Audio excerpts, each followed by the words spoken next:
नमस्कार मित्रों, एक बार फिर से आप सभी का बहुत बहुत स्वागत, अभिनंदन। आज के इस वीडियो में हम चौहान वंश के इतिहास से संबंधित कुछ इम्पोर्टेंट क्वेश्चंस करेंगे। तो आइए शुरुआत करते हैं। पहला क्वेश्चन पूछा है चौहान वंश की उत्पत्ति के संदर्भ में कि निम्नलिखित में से कौन सा कथन सत्य है। कथन ए है, डॉक्टर दशरथ शर्मा के अनुसार चौहानों की उत्पत्ति ब्राह्मणों से हुई है। कथन बी, अचलेश्वर शिलालेख में चौहानों को सूर्यवंशी बताया गया है। और कथन सी है, पृथ्वीराज रासो के अनुसार चौहानों की उत्पत्ति अग्निकुंड से हुई है। तो इनमें से कौन सा कूट सही है, आपको आंसर देना है। ठीक है, तो कथन ए, डॉक्टर दशरथ शर्मा के अनुसार चौहानों की उत्पत्ति ब्राह्मणों से हुई है, सही बात है। और कथन बी जो है, अचलेश्वर शिलालेख में चौहानों को सूर्यवंशी बताया गया है, यह है क्या है, यहाँ पे गलत है। अचलेश्वर शिलालेख में चौहानों को चंद्रवंशी बताया गया है। और कथन सी, पृथ्वीराज रासो के अनुसार चौहानों की उत्पत्ति अग्निकुंड से हुई है, तो यह भी सही है। तो यहाँ पे हमारा राइट आंसर होगा ऑप्शन ए। ठीक है, ए और सी यहाँ पे सही है। दूसरा है, चौहान वंश का आदि पुरुष किसे माना जाता है। चौहान वंश की स्थापना 551 ईस्वी पूर्व में सपादलक्ष नामक स्थान पे किसने की थी।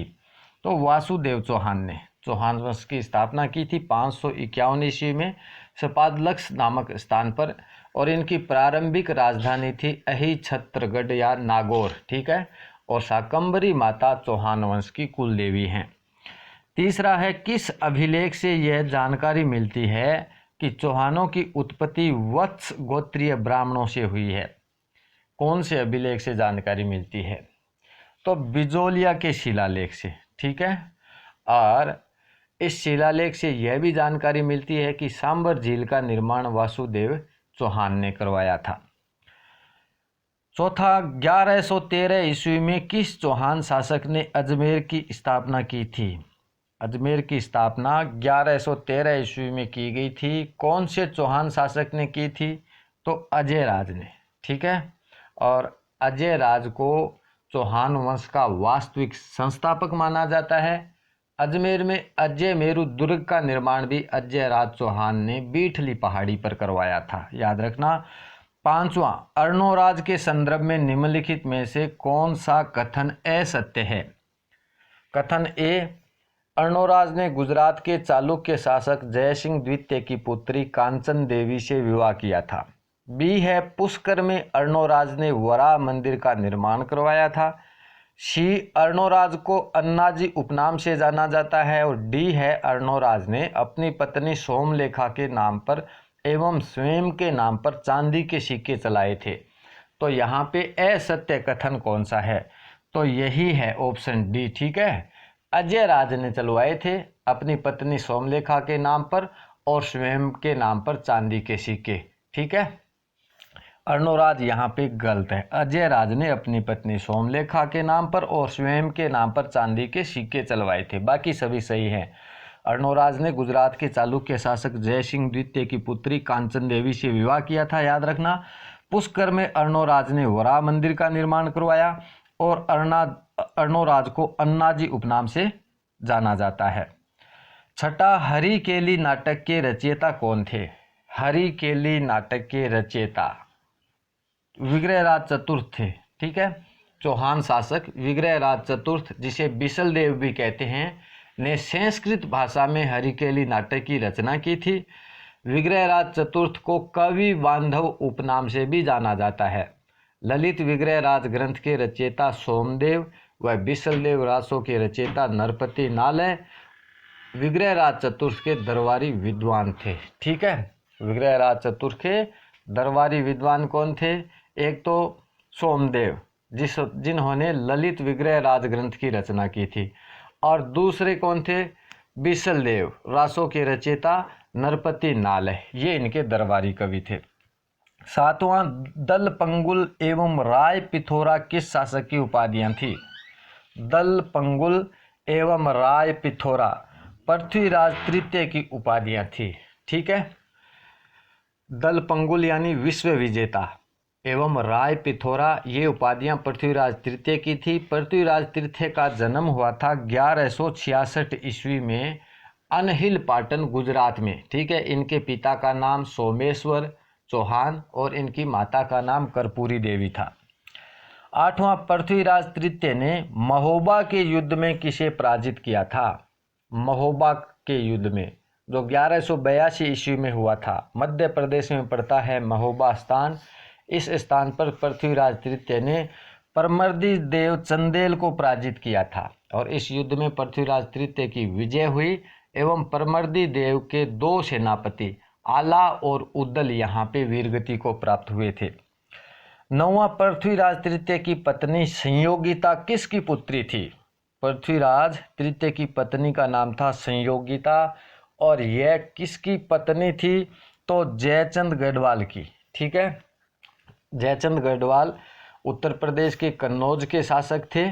ठीक है, और इनकी पुत्री संयोगिता के साथ पृथ्वीराज तृतीय का गंधर्व विवाह हुआ था, यानी प्रेम विवाह हुआ था। संयोगिता के साथ विवाह के कारण ही पृथ्वीराज तृतीय एवं जयचंद गढ़वाल के बीच वैमनस्य उत्पन्न हुआ था। 10वां, तराइन के प्रथम युद्ध के संदर्भ में निम्नलिखित में से कौन सा कथन असत्य है? कथन ए, तराइन का प्रथम युद्ध 1184 ईस्वी में हरियाणा के करनाल में तराइन के मैदान में पृथ्वीराज तृतीय एवं मोहम्मद गोरी के मध्य हुआ था। कथन बी है, इस युद्ध में मोहम्मद गोरी की विजय हुई थी। यहाँ पे हमें असत्य बताना था, तो दोनों ही क्या हैं? असत्य है। ठीक है, ए और बी दोनों ही असत्य हैं यहाँ पे, क्योंकि तराइन का प्रथम युद्ध हुआ था 1191 ईस्वी में। ठीक, और इस युद्ध में पृथ्वीराज तृतीय की विजय हुई थी। दूसरा युद्ध 1192 में जो हुआ था तराइन का, उस युद्ध में पृथ्वीराज तृतीय की पराजय हुई थी। ठीक है। 11वां, तराइन का द्वितीय युद्ध निम्नलिखित में से किस किस के मध्य हुआ? तो हमने जान लिया, मोहम्मद गोरी व पृथ्वीराज तृतीय के मध्य हुआ था। ठीक है, पृथ्वीराज तृतीय और मोहम्मद गोरी के मध्य हुआ था 1192 ईस्वी में, हरियाणा के करनाल के तराइन के मैदान में हुआ था और इस युद्ध में मोहम्मद गोरी की विजय हुई थी। 12वां, ख्वाजा मोइनुद्दीन चिश्ती किसके शासनकाल में अजमेर आए थे? ख्वाजा मोइनुद्दीन चिश्ती अजमेर पृथ्वीराज तृतीय के शासनकाल में आए थे। ठीक है, और ख्वाजा मोइनुद्दीन चिश्ती का जन्म फारस के संजरी में हुआ था, फारस के संजरी में। 13वां, पृथ्वीराज तृतीय की आराध्य देवी कौन थी? पृथ्वीराज तृतीय की आराध्य देवी, जिसका मंदिर भी पृथ्वीराज तृतीय ने बनवाया था, चामुंडा माता इनकी आराध्या देवी थी और इनका मंदिर भी पृथ्वीराज तृतीय ने बनवाया था। 14वां है, निम्नलिखित में से असत्य कथन की पहचान कीजिए। कथन ए, पृथ्वीराज तृतीय ने पिथौरागढ़ का निर्माण करवाया था। कथन बी, पृथ्वीराज तृतीय ने अजमेर में कला विभाग की स्थापना की थी। सी, पृथ्वीराज रासों की रचना जयानक भट्ट ने की थी। और डी है, पृथ्वीराज तृतीय ने दिल्ली में संयोगिता हवेली का निर्माण करवाया था। यहाँ पे असत्य जो है यह ऑप्शन सी है। ठीक है, ऑप्शन सी यहाँ पे असत्य है। पृथ्वीराज रासों की रचना चंद्रवरदाई ने की थी। ठीक, और पृथ्वीराज तृतीय के दरबारी विद्वानों की अगर हम बात करें तो जनार्दन, वागीश्वर, जयानक भट्ट और चंद्रवरदाई, ये पृथ्वीराज तृतीय के दरबारी कवि थे। जयानक भट्ट ने पृथ्वीराज विजय की रचना की थी। 15वां, रणथंभौर में चौहान वंश की स्थापना किसने की थी? रणथंभौर में चौहान वंश की स्थापना 1194 ईस्वी में की थी। किसने? गोविंदराज ने। ठीक है, गोविंदराज पृथ्वीराज तृतीय का पुत्र था और इन्होंने 1194 ईस्वी में रणथंभौर में चौहान वंश की स्थापना की थी। 16वां, इल्तुतमिश के रणथंभौर पर आक्रमण के समय वहां का शासक कौन था? जब इल्तुतमिश ने रणथंभौर पर आक्रमण किया था, यहाँ का शासक कौन था? तो वीर नारायण था। ठीक है, वीर नारायण। और इल्तुतमिश ने वीर नारायण की हत्या की थी। वाघ भट्ट ने रणथंभौर में पुनः चौहान वंश की स्थापना की थी बाद में। 17वां, हमीर देव के संदर्भ में निम्नलिखित में से कौन सा कथन सत्य है? कथन ए, हमीर देव के पिता का नाम जैतर सिंह एवं माता का नाम हीरा देवी था और हमीर देव की पत्नी का नाम रंग देवी था। यहाँ पे कौन सा कथन सत्य है वो पूछा है, तो ऑप्शन 3 इज राइट आंसर। ए और बी दोनों ही सही हैं। ठीक है, हमीर देव चौहान का शासनकाल रहा था 1282 से 1301 ईस्वी तक। इनके पिताजी थे जैतर सिंह, इनकी माताजी का नाम था हीरा देवी, इनकी पत्नी थी रंग देवी और इनकी पुत्री का नाम था पद्मला देवलदे। ठीक है, देवलदे। और गुरु इनके थे राघव देव। ठीक, और इनके आश्रित कवि थे विजयादित्य और इनके घोड़ा था इनका करारी। 18वां, निम्नलिखित में से असुमेलित कथन को छांटिए। इनमें से असुमेलित कौन सा है? ग्रंथ हमीर हठ के रचयिता इन्होंने बताया है चंद्रशेखर। ग्रंथ हमीर काव्य के रचयिता बताया है नयनचंद्र सूरी को। ग्रंथ हमीर प्रबंध के रचयिता कैलाश अमृत को और ग्रंथ हमीर रासों के रचयिता भाउंड व्यास को। तो इनमें से असत्य कौन सा है? तो ऑप्शन डी असत्य है। ठीक है, ऑप्शन डी यहाँ पे असत्य है। ठीक है, हमीर रासो नामक ग्रंथ जोधराज द्वारा रचित है, जोधराज द्वारा। हमीर रायण नामक ग्रंथ भाउंड व्यास द्वारा रचित था। ठीक है, यहाँ हमारा राइट होगा ऑप्शन डी, असुमेलित पूछा था। हमीर हट के रचयिता चंद्रशेखर हैं, हमीर काव्य के रचयिता नयनचंद्र सूरी हैं, हमीर प्रबंध के रचयिता कैलाश अमृत हैं और हमीर रासों के रचयिता जोधराज हैं तथा भाउंड व्यास के द्वारा हमीर रायण नामक ग्रंथ की रचना की गई थी। 19वां, रणथंभौर पर असफल आक्रमण के बाद यह किसका कथन था कि मैं ऐसे 10 दुर्गों को मुसलमान के एक बाल के बराबर भी नहीं समझता? यह कथन किसका था? रणथंभौर पर असफल आक्रमण के बाद यह कथन किसका था? तो जलालुद्दीन खिलजी का। ठीक है, दिल्ली के सुल्तान जलालुद्दीन खिलजी ने 1290 ईस्वी एवं 1292 ईस्वी में 2 बार रणथंभौर पर आक्रमण किया और दोनों बार ही असफल रहा और कहा कि मैं ऐसे 10 दुर्गों को मुसलमान के एक बाल के बराबर भी नहीं समझता। 20वां, 1299 ईस्वी में अलाउद्दीन खिलजी के रणथंभौर अभियान के समय हमीर देव का कौन सा सेनापति वीरगति को प्राप्त हुआ था? 20वां, 1299 ईस्वी में अलाउद्दीन खिलजी के रणथंभौर अभियान के समय हमीर देव का सेनापति कौन सा था? भीम सिंह। ठीक है, 21वां देखिए, 1301 ईस्वी में अलाउद्दीन के रणथंभौर अभियान के समय हमीर देव के कौन से 2 सेनापतियों ने विश्वासघात किया था? हमीर देव के सेनापति जिन्होंने विश्वासघात किया था रणमल और रत्तीपाल थे। ठीक है, रणमल और रत्तीपाल इन्होंने विश्वासघात किया था। अलाउद्दीन खिलजी ने इन्हें शासक बनाने का लालच दिया था और बदले में इन दोनों सेनापतियों ने अलाउद्दीन खिलजी की सेना को रणथंभौर दुर्ग में प्रवेश कराने का मार्ग बताया था। 22वां, रणथंभौर दुर्ग की कुंजी किस दुर्ग को कहा जाता है? रणथंभौर दुर्ग की कुंजी झाइन दुर्ग को कहा जाता है। ठीक है, और इस दुर्ग पर गुरुदास सैनी का अधिकार था। 23वां, राजस्थान के इतिहास का पहला प्रमाणित साका किस दुर्ग में हुआ था? पहला प्रमाणित साका राजस्थान के इतिहास का रणथंभौर दुर्ग का साका है, प्रमाणित साका। और ये 11 जुलाई 1301 ईस्वी में रणथंभौर दुर्ग में हुआ था। हमीर देव नेतृत्व में केसरिया एवं रानी रंग देवी के नेतृत्व में जल जोहर हुआ था। हमीर देव की पुत्री पद्मला ने भी जोहर किया था। ठीक है, 24वां, रणथंभौर का अंतिम चौहान शासक कौन था? रणथंभौर का अंतिम चौहान शासक हमीर देव था। ठीक है, हमीर देव चौहान अंतिम चौहान शासक था रणथंभौर का।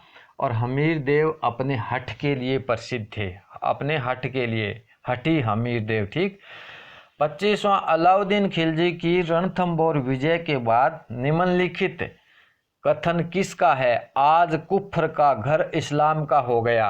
यह कथन किसका है? यह कथन है किसका? अमीर खुसरो का। अलाउद्दीन खिलजी की रणथंभौर विजय के बाद यह कथन अमीर खुसरो ने कहा था।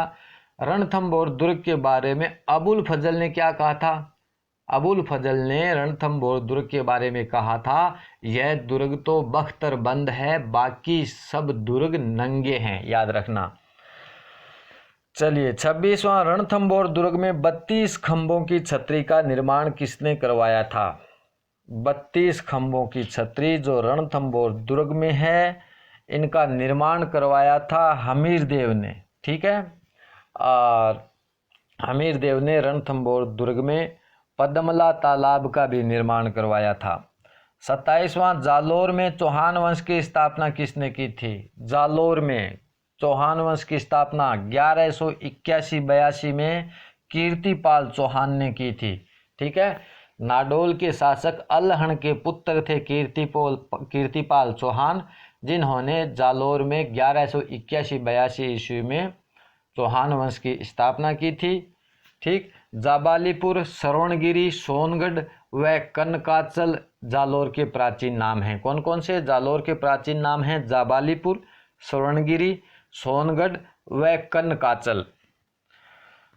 28वां कीर्तिपाल चौहान को कीतु एक महान राजा की उपाधि किसने दी थी? कीतु एक महान राजा की उपाधि कीर्तिपाल चौहान को दी गई किसके द्वारा? मूणोत नैणसी के द्वारा। और मूणोत नैणसी को मुंशी देवी प्रसाद ने कहा था क्या? राजस्थान का अबुल फजल। ठीक है, मूणोत नैणसी को मुंशी देवी प्रसाद ने राजस्थान का अबुल फजल कहा था। और मूणोत नैणसी ने कीर्तिपाल चौहान को कीतु एक महान राजा की उपाधि दी। 29वां जालोर के किस शासक के काल में दिल्ली के सुल्तान इल्तुतमिश का एचपल आक्रमण हुआ था? जालोर के शासक कौन थे? उदय सिंह। ठीक है, जालोर के शासक उदय सिंह के समय 1228 ईस्वी में इल्तुतमिश का असफल आक्रमण हुआ था। और लास्ट क्वेश्चन, कान्नड़ देव प्रबंध के रचयिता कौन हैं? कान्नड़ देव प्रबंध नामक जो ग्रंथ है, इसके रचयिता हैं पद्मनाभ। और इस ग्रंथ में जालोर के शासक कान्नड़ देव चौहान के बारे में हमें जानकारी मिलती है। जैतल देवी कान्नड़ देव चौहान की पत्नी एवं वीरम देव कान्नड़ देव चौहान का पुत्र था। ये जानकारी हमें पद्मनाभ से मिलती है। तो धन्यवाद मेरे दोस्तों, जल्दी ही मिलेंगे नेक्स्ट वीडियो में। तब तक के लिए नमस्कार।